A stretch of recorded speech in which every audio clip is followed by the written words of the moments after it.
Hi everyone, I'm going to start at 12:05, and just as a disclaimer, we are recording this info session just to give you guys a heads up.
All right, so I'm going to get started soon, but quick question, are you all able to see my screen right now?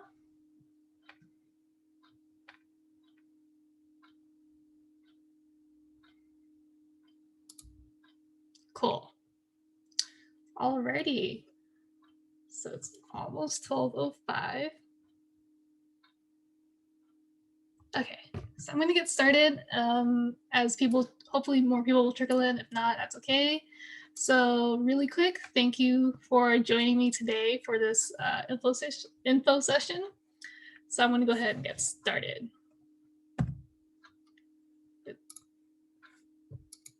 Okay, so hi everyone, I'm Natalie. I'm one of the Global Times ambassadors here at Cal State Fullerton. I am a super senior majoring in international business and business administration, and I did the immersion program at the Chinese Language Institute in Guilin, China. So really quick, 谢谢你来我的演示，我很高兴你们来。So, really quick, thank you for coming. I see we have one more person joining in. Thank you, Laura, for joining in. Really quick, if you're okay with it, you can unmute yourself and introduce yourself with your name, class level, major. If not, you can go ahead and type it in the chat. So I'll give you all a second to do that. If anyone wants to start, or go ahead and type in the message.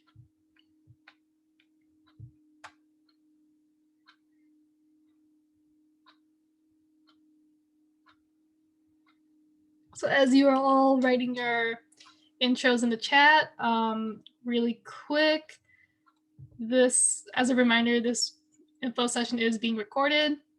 And as we go through the info session, if you have any questions, either unmute yourself or we can save all the questions until the end. Go to chat here. Maria Jr., majoring in Spanish, cool. Bian, how do I pronounce your name? Is it Biani? Yeah, it's Biani. Cool. Okay. Thank you for joining. First year in sociology. Laura, also a freshman psychology major. Okay, cool. So if you want, you can also type in where you want to go, just so I know in case I have any programs to recommend off the top of my head. Hi, Garrett. Welcome to the info session, majoring in engineering. Cool. Alrighty. So I'm going to go ahead and move on. All right, so in this info session, I'm going to go over the basic study abroad information and global engagement information.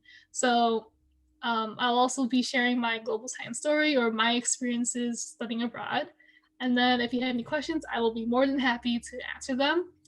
The goal of this info session is to make everyone feel like they can reach their study abroad destination goal, because it can be daunting, the process can be long, but we are here to help you all feel encouraged to study abroad and participate in on-campus or online activities.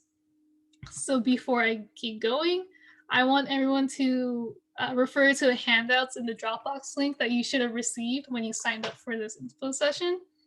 Those handouts will have a lot of the information that I will be going over, so it'd be good to have it like on the side somewhere just for reference.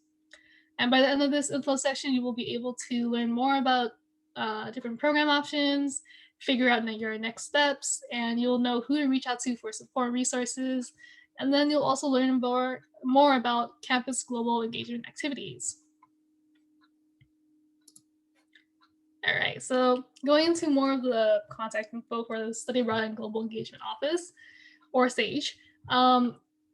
Before I keep going, the office is located right here in the red box, but just an FYI, no one is currently at the office just because of COVID. So everyone is working from home, and for that reason, the email is currently the best mode of contact. So sabroad@fullerton.edu. For future reference, since you're all going to be on campus hopefully next fall. The phone number is 657-278-2787. And the website, which you probably know by now, is extension.fullerton.edu/study abroad. So the bulk of the information that you will need is through this link right here. Next is social media. So highly recommend joining or following our Instagram and Facebook, because we post more than just programs, application deadlines, scholarships, events, etc. There's a lot more information about students who have studied abroad, and so it's a great way to see what studying abroad is like. We're really trying to promote more on our handles because with COVID, more people are at home, so we don't get to physically tell people what's going on campus. So it's a really good source of information. So highly recommend doing that. And also for all of you seem to be first years or second years. So when you're studying abroad, you will get the chance to take over Instagram and show people, hey, this is what I'm doing here in Spain or whatever. So be sure to follow those if you're not doing so already. Now going into our SAGE team and advisors. With this picture right here, we have Cherie Merrill, our associate director, and then we have our head honcho, Jack Hobson, and then we have Eileen, one of our study abroad advisors, Abigail Segura, who is in charge of the department lead programs and the first year programs, and then we have Juem Kim, our other study abroad advisor.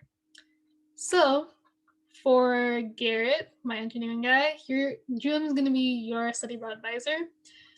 She is the advisor for the Business and Economics College, Communications, and Engineering Computer Sciences. Then she's also in charge, or she oversees academics, the Gilman Scholarship, the Global Times Buddy Program. And then Eileen is the study abroad advisor for art, education, health and human development, humanities and social sciences, and natural sciences and mathematics. So if your major falls in with these categories, which I believe most of you do, Eileen is your go-to advisor. However, she also overlooks financial aid and the Global Times Ambassador Program. So you can always shoot them an email at their personal email. Okay, so going into more of the bulk of the information, I'm going to be breaking down the types of programs available. So really quick, study abroad is traditional 4-credit international programs of varying lengths. Global engagement is credit or non-credit bearing programs or activities that occur abroad within the US and its territories or virtually. Now this first section here is the CSU/CSUF programs. The first type is the Cal State University's International Program, or CSUIP. It's a semester or year-long exchange program within the Cal State system. So what this means is the Cal State system has programs for all Cal States.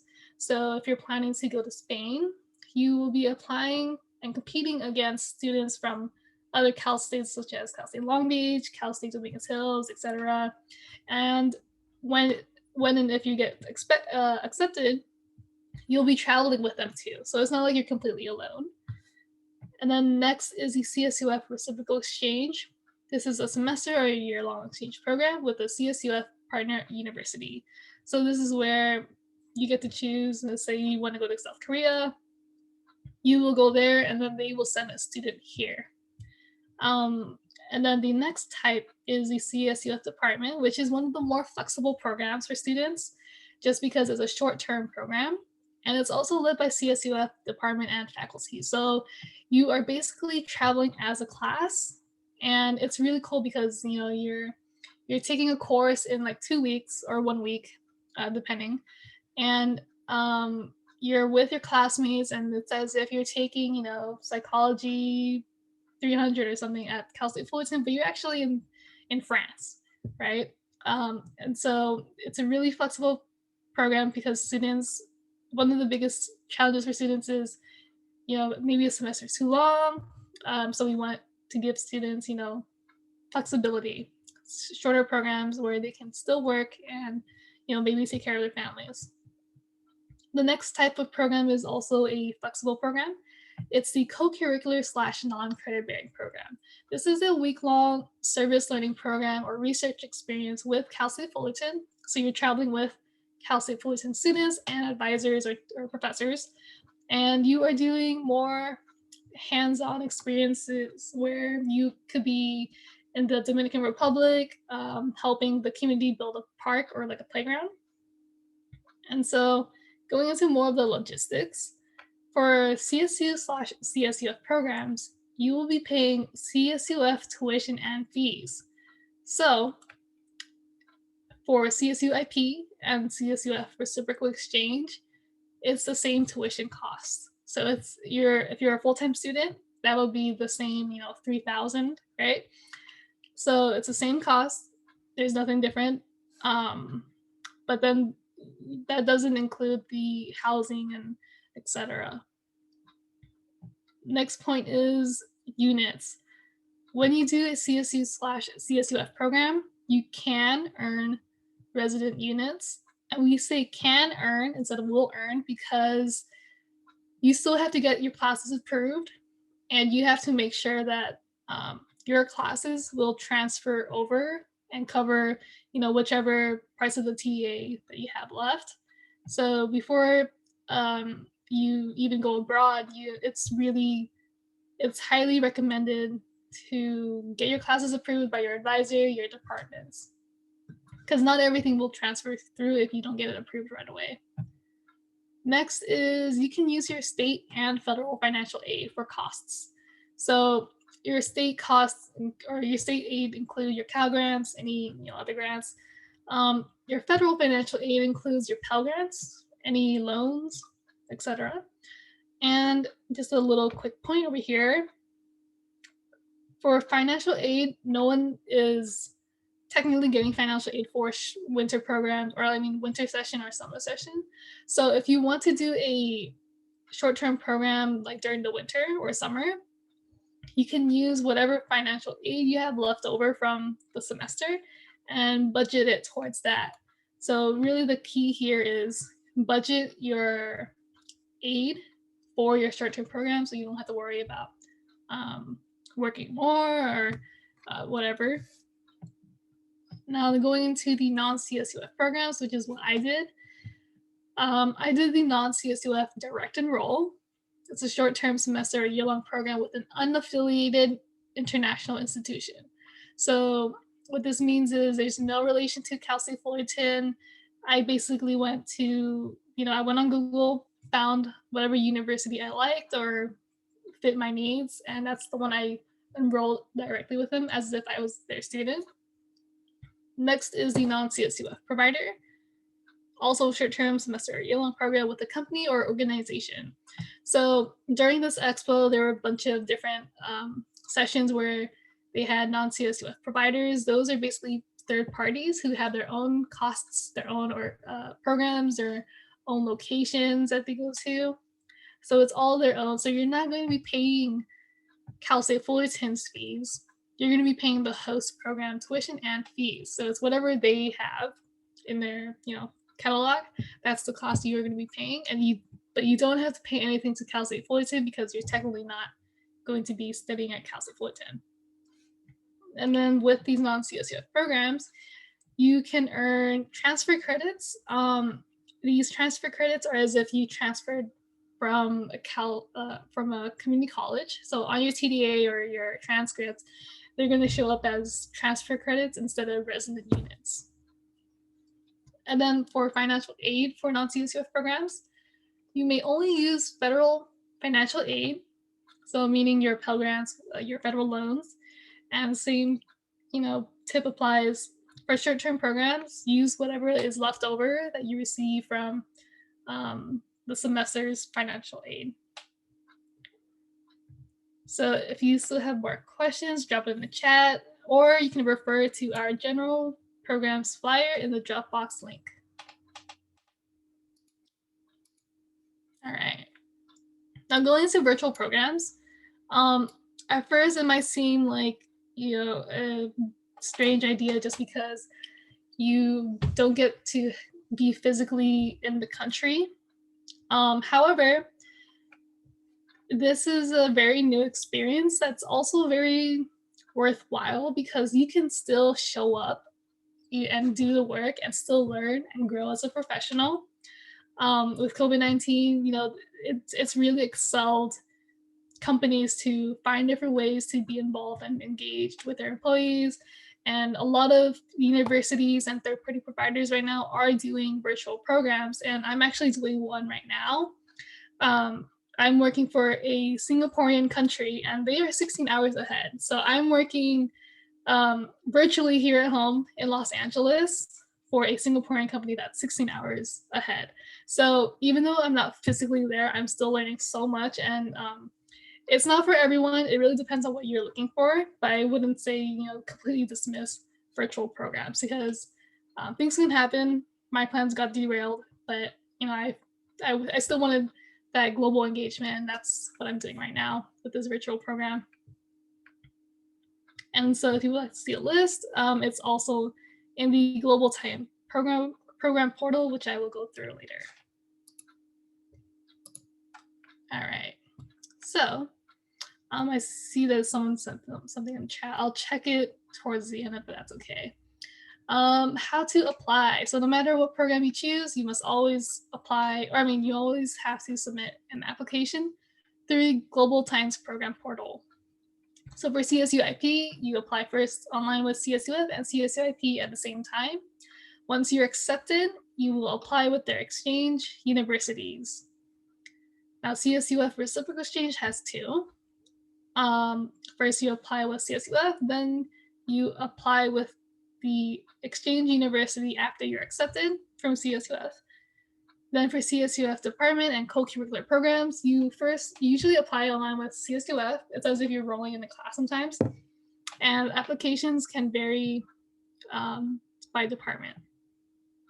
As for non-CSUF programs, it's 2 applications. One with CSUF because we still want to know where you're going. And then the second one is with your host program. Financial aid. Okay. So this is a big one because it's generally one of the biggest areas for students, or in terms of challenges.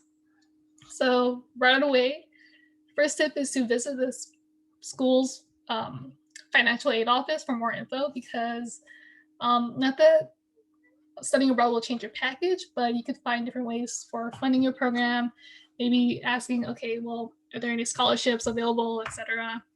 And then for the next academic year, make sure you fill out your FAFSA. Even if you might not get it a lot or you might get more loans instead, still apply for FAFSA. Application is still open right now and they're due March 2nd. So it's coming up in about 3 weeks. So make sure you do so. Most programs accept financial aid as payment for tuition or program fees. But remember, as a general rule, Cal State CSU/CSUF programs can use federal and state financial aid. So your Pell Grants, your federal loans, Cal Grants, state university grants, middle class scholarship, etc. And then for non-CSUF/independent programs, you may use federal financial aid. And just as a quick note, work study can't be used for any programs if you're not working. And for most students, their financial aid award does not change when studying abroad. Now, scholarships. So this is the one I'm going to harp on because not a lot of students take advantage of scholarships. Seeing that most of you are first years and second years. Now is the perfect time to look into scholarships if you're planning to go study abroad because I believe that most people are staying home right now, so you're saving some money. So if you want to study abroad, definitely look into scholarships. There's hundreds of scholarships available. First is the need-based. Um, Examples are going to be Benjamin Gilman Scholarship or Fund for Education Abroad. And I'm going to really promote the Gilman Scholarship because you can receive up to $5,000 for a credit-bearing program for your study abroad program. And I actually received the Gilman for my virtual program. So I honestly didn't think I was going to get it. But if you show that you want to study abroad and you know why, and you know that it's going to help you professionally and personally, definitely apply for the Gilman. It's open. They usually have like a window of like 8 months for your program to start. So look into the Gilman.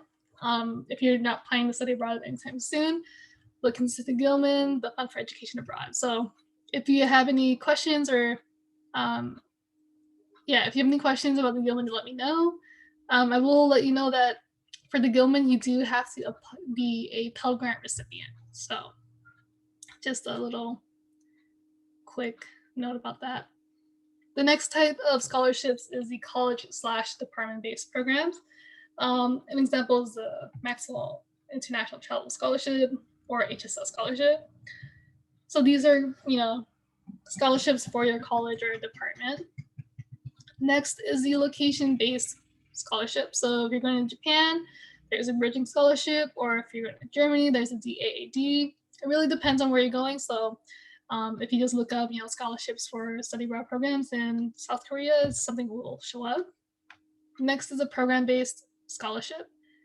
So if you're applying for IP or like CSUIP, there's always scholarships available. And then whatever non-CSUF programs you apply for, they will always have some kind of scholarships available for you. And just as a note, if you participate in a CSU/CSUF semester or year-long program, you're still able to use CSU, ASI, and university scholarships and awards. So be sure to visit our website and look at the scholarships flyer, because a lot of students don't really look into it until it's too late and they realize, oh, I can't afford this program. So because most of you are freshmen and sophomores, look into it now. It's gonna help a lot, even if it's like $200, $300. That could be like extra spending money. So next steps, do some research and preparation. Go to our website, start looking at programs that you're interested in.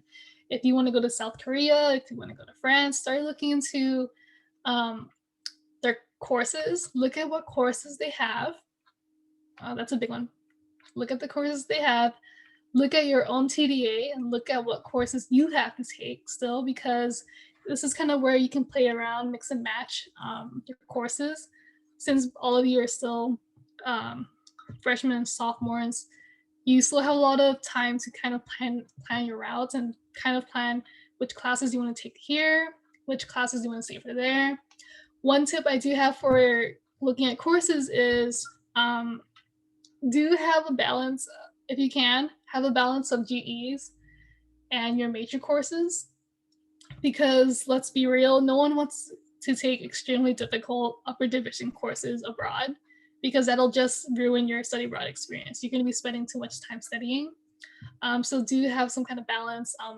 Reach out to your academic advisors, just so you can kind of start planning, what classes to save, but also start doing your research for costs, requirements, and deadlines for each program, because there are some requirements like GPA or like language requirements, depending on where you go. Next is think about your academic, personal, and professional goals, both short and long term. So what this is think about why you really want to go abroad. It shouldn't just be for the culture, because that's given. Everyone wants to learn about the culture, but it's really connected to your personal reasons why you want to go. I'll give you an example. For me, I decided to pursue my virtual program because I wanted to gain some more international business experience, and I think that working virtually is going to be, the future. So as one of my reasons for pursuing, a program. But also be open to different destinations because things can happen, not just with like the pandemic, but not every university in the world has the same courses. So you might be interested in going to South Africa, but their university doesn't have your psychology course. So you will have to look at other locations. Also talk to family and friends about studying abroad. This is not just so to let them know that you're going abroad, but it's just to start the conversation of, hey, I'm going away for maybe a semester, maybe even a year. Because for some families, they aren't very supportive of study abroad because they're like, why not just stay home? But start getting the conversation going just so they know, okay, this is something you really want to do, so it's going to really benefit you. So make sure you be open with your family and friends about it. Next is talk to the Office of Financial Aid. Consult your academic advisor. Like I said, this is kind of where you can kind of plan your classes. Maintain both your cumulative and CSUF GPA. So if you're a transfer student, you will have a cumulative GPA and a CSUF GPA. But then depending on your college at CSUF, you will have different GPAs. So make sure you maintain at least a 2.75, 2.8. It depends on which program you're going for, but the higher the better, to be honest. Apply for a passport if you don't have one already, or renew it. Fill out FAFSA each year, and then meet with the CSUF Study Abroad advisor. So you can meet with Drew and Eileen anytime. Anytime you have questions, don't be afraid to reach out because they're here to help you and kind of guide your way to through the application, through your goals, and etc. So advising. So you can visit our advising page at extension.fullerton.edu/studyabroad/advising. And then I'll go through the website later to show you where that's at. Next is, so when you're booking an advising appointment, it's going to be through Zoom. And they're going to be 30-minute appointments by major. Or you can do drop-in hours, and advising is going to be through Zoom again. They're 15-minute sessions, first come, first serve, and by major. One tip I will give is if you're planning to meet with Jude and Eileen, make sure you have some sort of idea of where you want to go and why you want to go, because you want to use the time wisely with them instead of just saying, hey, I want to study abroad, and have some answers ready, like why you want to go, what classes do you want to take, where do you want to go, etc. So there are some global engagement opportunities, even though we're virtual. You can learn more about virtual global programs and internships. And then this is the Global Engagement Expo, which is what you guys are taking part in right now, so that's awesome. Next is the Global Times Buddy Program. So this is where we are paired with international students who are studying abroad here at Cal State Fullerton. If we were in person, we'd be, hanging out with our buddies, going to events together. And this is kind of where we help them get adjusted to the culture here, because it can be hard, going away for the first time and not knowing where to go, who to talk to, where to eat, etc. So it's our job as buddies to kind of help them through the process, because when we go abroad, we could be homesick, and students there will help us get adjusted to the program or the culture. Next is the Global Times Ambassador Program, which is what I am a part of. I, as well as the other ambassadors, have all studied abroad, and we love this so much that we want more students to reach their goals and dreams, as cheesy as it sounds.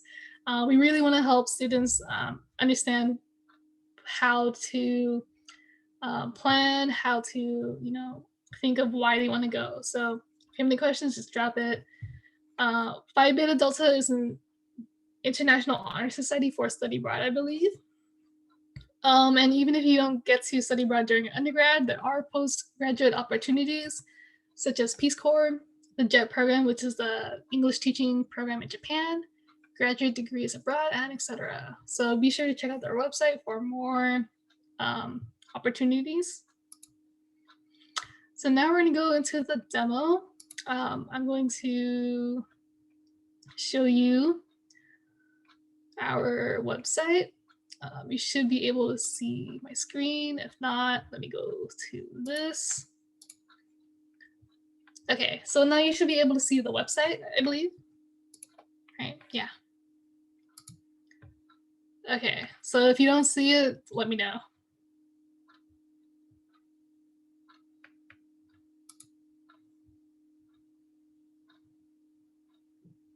Can you all see my screen?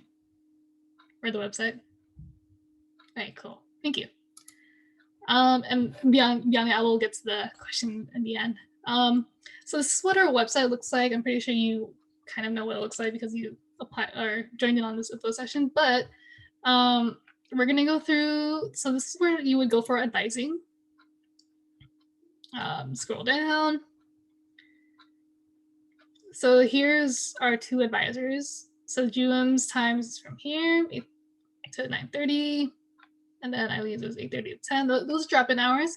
So if you want to do like a 30-minute session, this is where you would go. And then back here, so this is where you kind of found the info session or like event infos. International Education Week occurred last semester, and if you click here, you can see what events we had and see the different workshops or like info sessions we had. And then, yeah, so usually there's a calendar of events here. And right now I'm going to really quick show you all what it looks like to search for programs, because it can be a little confusing, but that's why I'm here. So really quick, this is kind of what it looks like. You can kind of customize where you want to go. So let's say I want to go to, I want to go back to Asia, and I want to go for this fall semester, let's just say. So I'm going for one semester in Asia, pretty much anywhere in Asia. And I'm going to click search. So these are the options that show up: either IP programs, exchange programs, non-CSUF providers. So I've always wanted to go to Japan. So I'm going to go to Nansan University.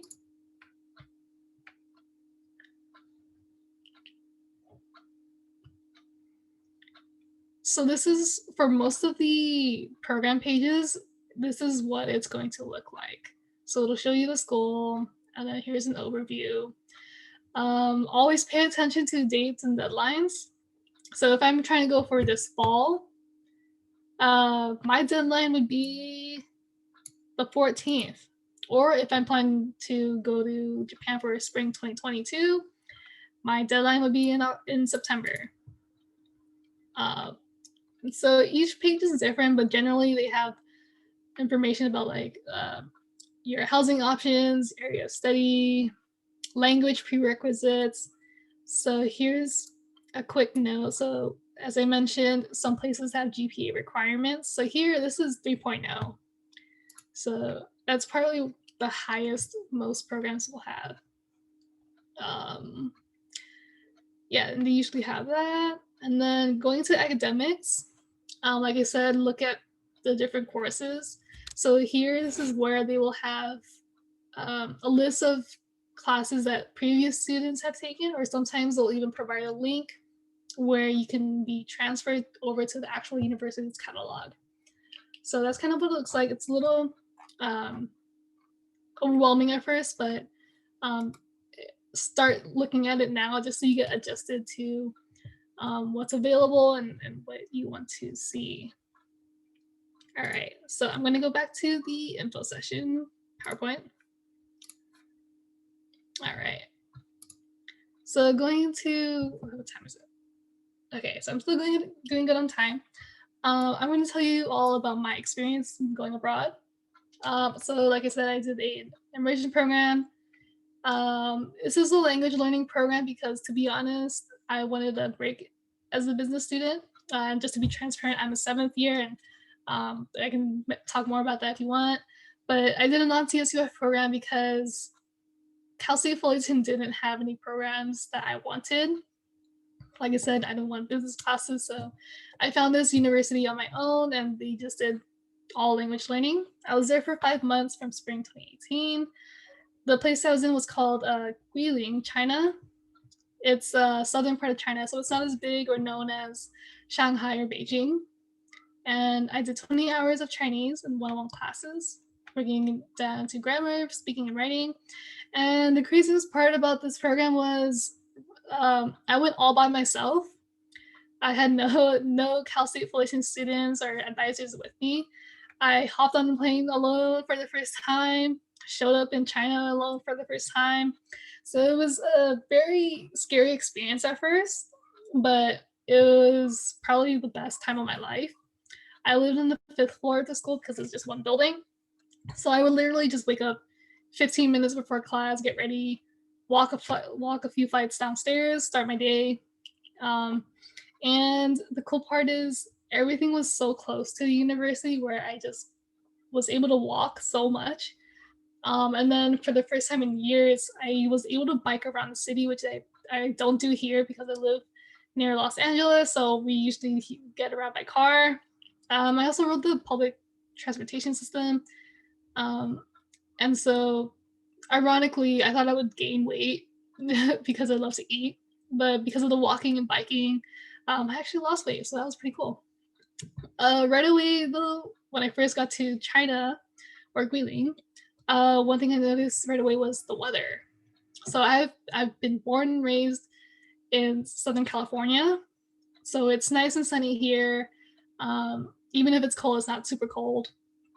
But in Guilin, it was 40 to 50 degrees when I first got there in February. So, and I was not prepared for that mentally. I was wearing two pairs of pants or two layers of pants, which I've never done before. So it was hard to adjust when it was cold, but later on it just got really humid. So I was dealing with cold, and really humid. So both very different from Southern California. Another thing that I really liked was the extremely affordable food. So China, or this city, it was very affordable. Um, my bowl of noodles would cost just $1. So here in the US, your lunch would be like $12, right? Average maybe. But in China, I was living life. I was eating so much because everything was so cheap, and um, I didn't have to worry about saving money for food or anything. Another thing that shocked me was there was no English, which is really hard because the reason why I went to China in the first place was to learn Chinese.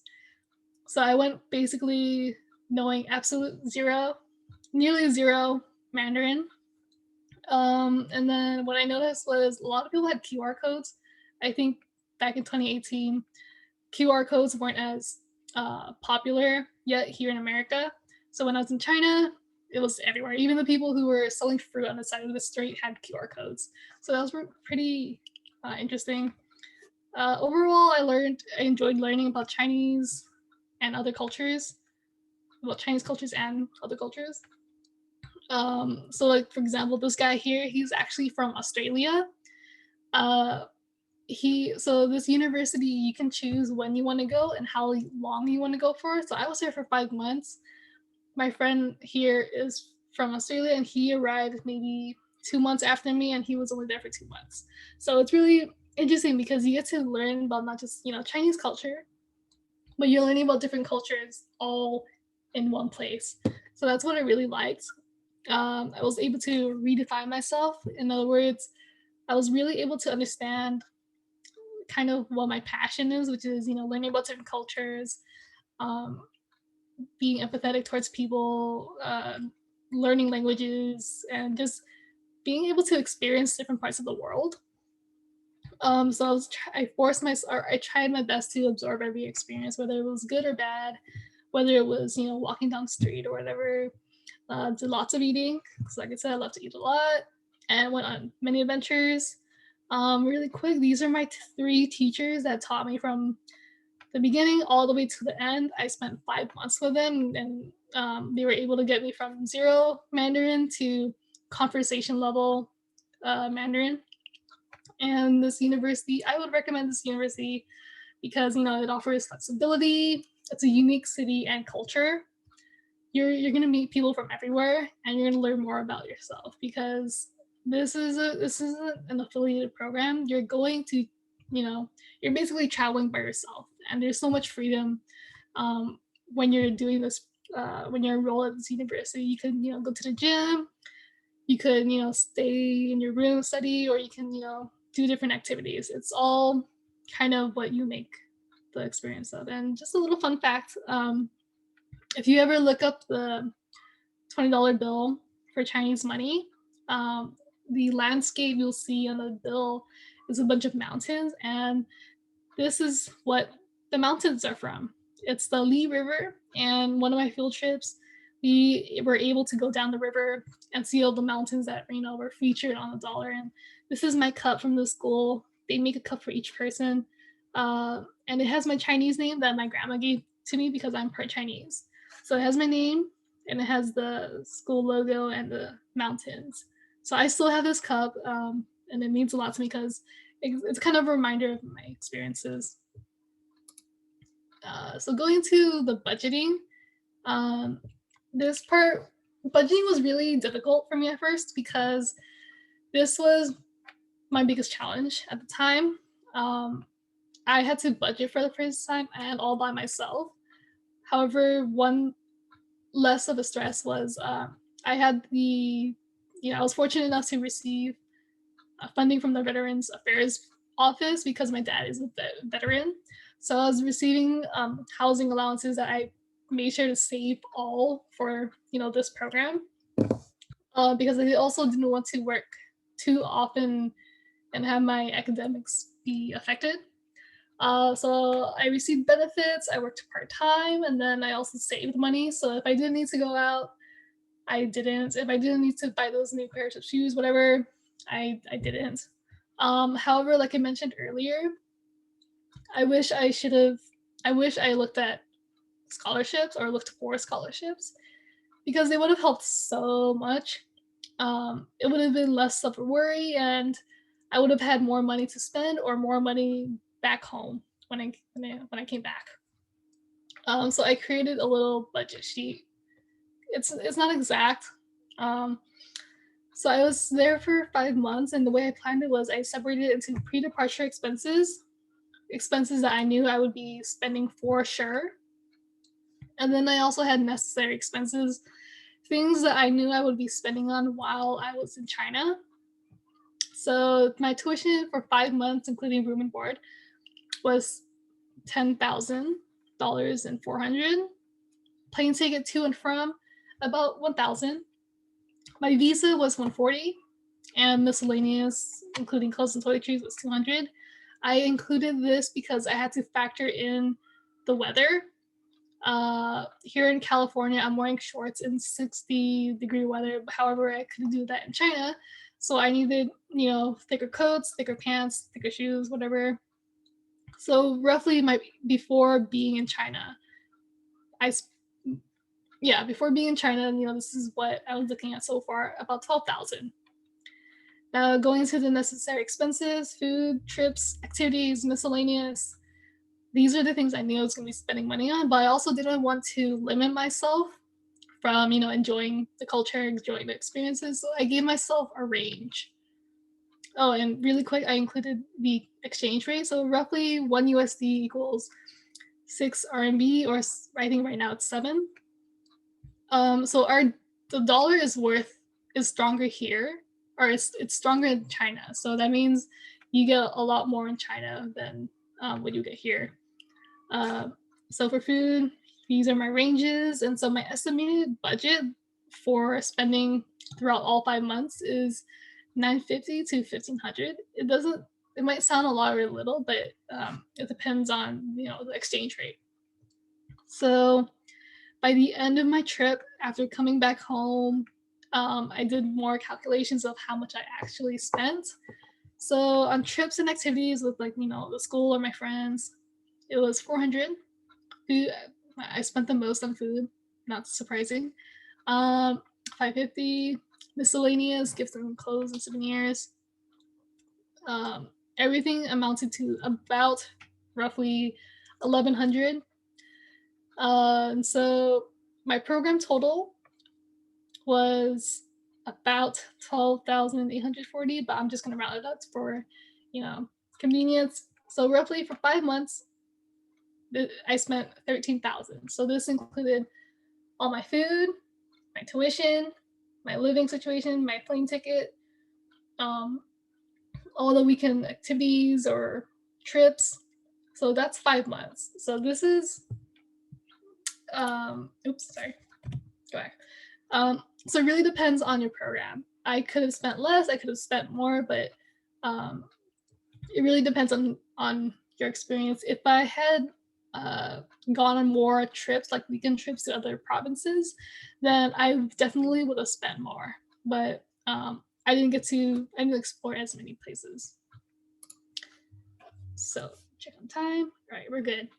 So going to more of my experience, I gained a lot of global exposure. Like I mentioned, a lot of people. This university wasn't restricted to anyone really. So I was meeting people from the Netherlands, Germany, New Zealand, Australia, and people from different parts of the U.S. So I'm meeting different people from pretty much everywhere, and so that gave me a greater appreciation for my education, um, a greater appreciation for what I have here in the United States. I'm very lucky and fortunate to have a supportive family, supportive friends, and especially a supportive um, study abroad team, because they're all about study abroad. And so yeah, because when I went to China, I realized, oh, this is really different from how I live at home. But and so that kind of opened my eyes and made me appreciate things more. And throughout this um, experience, I've gained lifelong friendships. One example here, these two people here. So she is from Oregon, and she's probably one of the closest people I've ever met, and we still keep in contact today. So uh, we were all in China 3 years ago at the same time. So it's really crazy how you're able to meet people from different locations in China of all places. And this guy right here, he's actually from Orange County. And so craziest part was we both had the same teacher. So when he first arrived in China a month after me, we were talking and he was asking me, "Oh, where are you from?" I said, "Oh, I'm from LA, but I go to Cal State Fullerton." He said, "No way, I'm from Orange County."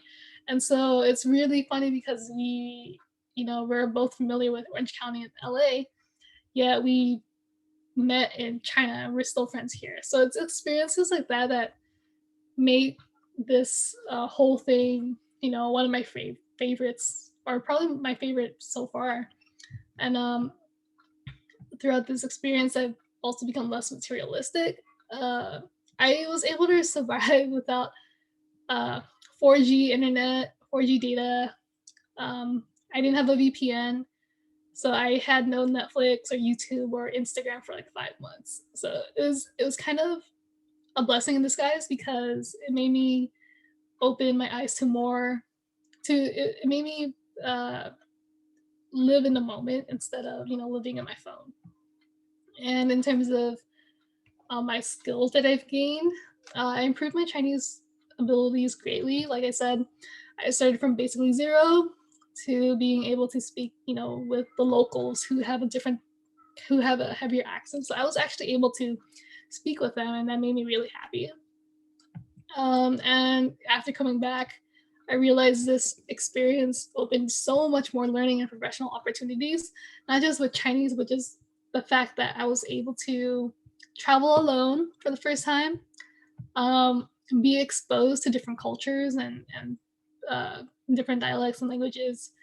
Um, it turns you into a more open-minded person, And I think a lot of employees look for that.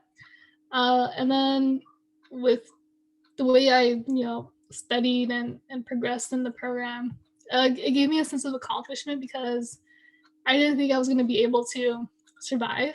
I didn't think I was going to be able to, have such a great time. And through all of that, I gained a lot more patience, a lot more confidence.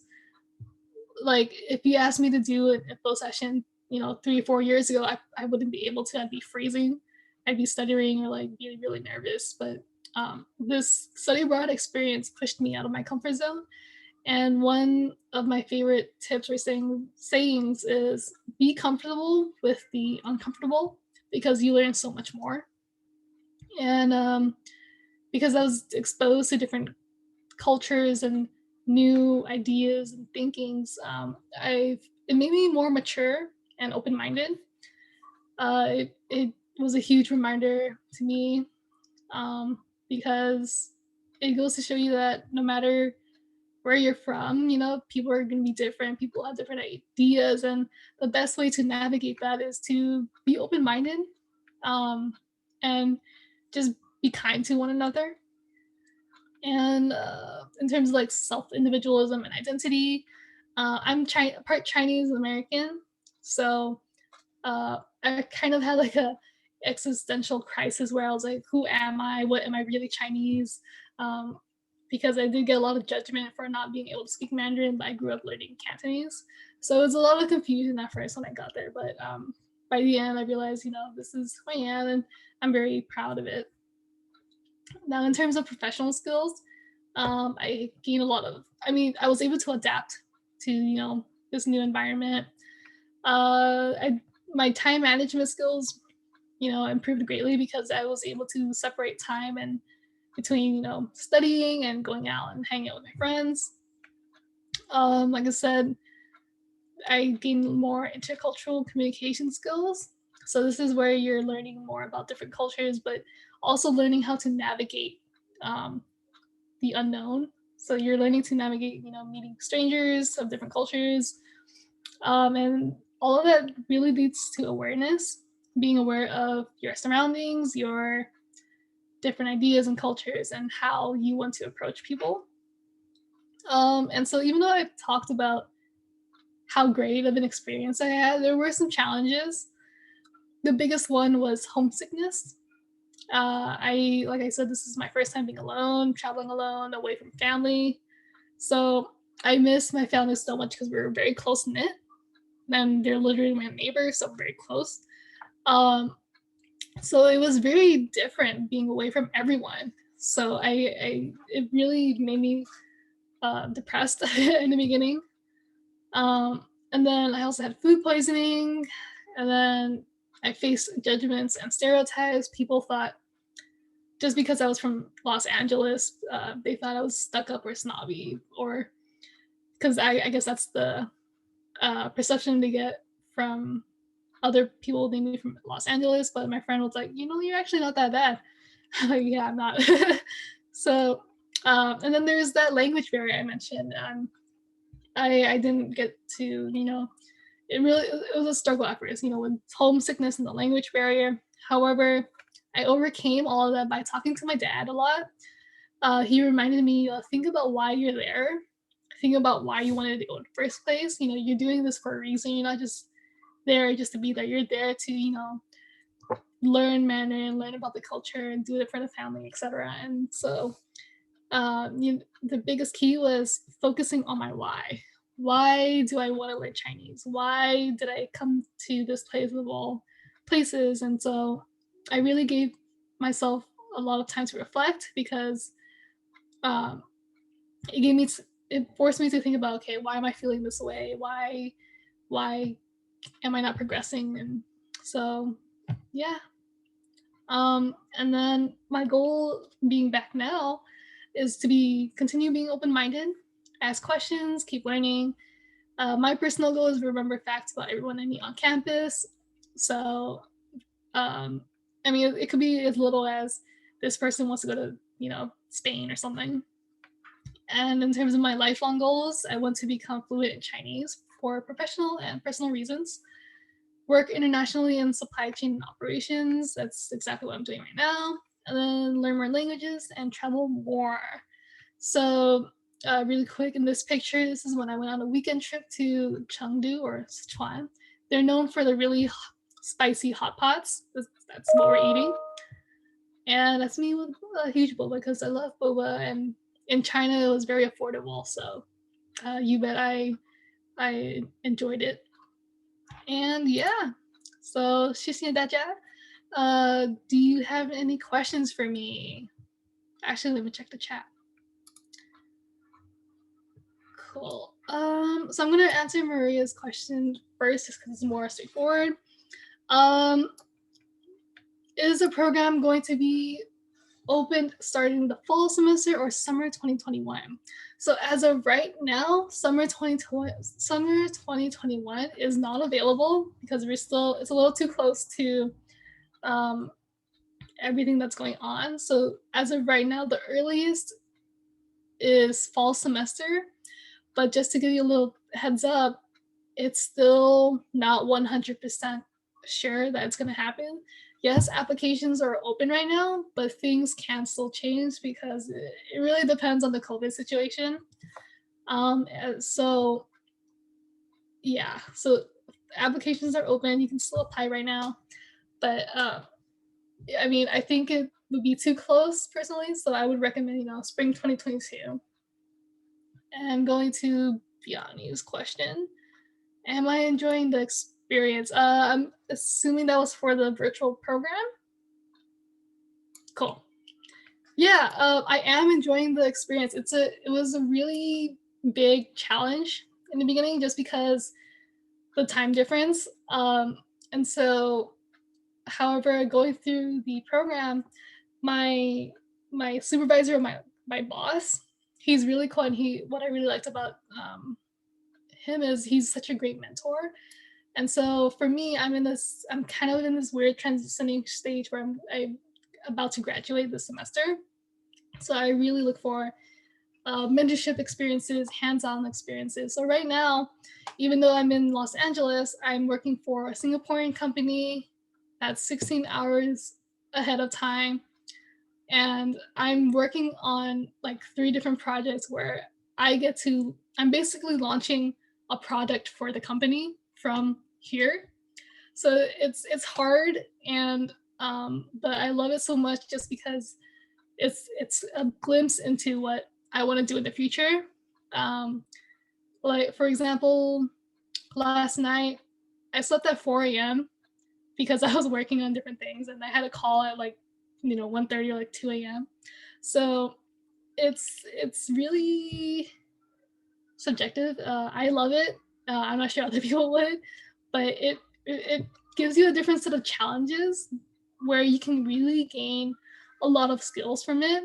I think people overlook, it's virtual. I'm not there, so I won't be able to learn as much. But it's really all about how much you make, or how much you make the experience. Thank you. Yeah, I am enjoying it. I mean, hopefully you all will be able to, travel in the future. And yeah, does anyone have any other questions or specific locations that they want to go to, specific programs that you want to know more about? Because this is the time to get my insight or like my help for it.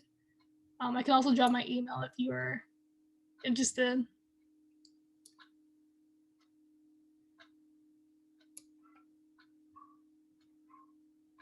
Yeah, of course.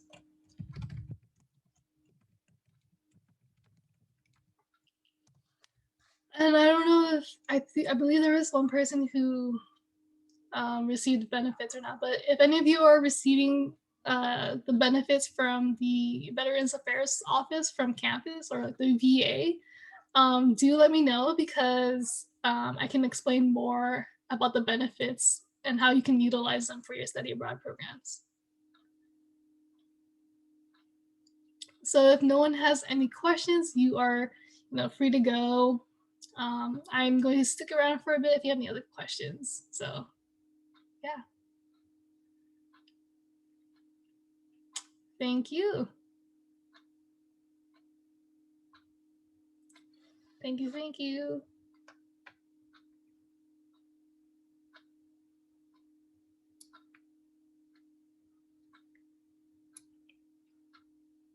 Gary, did you have any questions or okay, he left.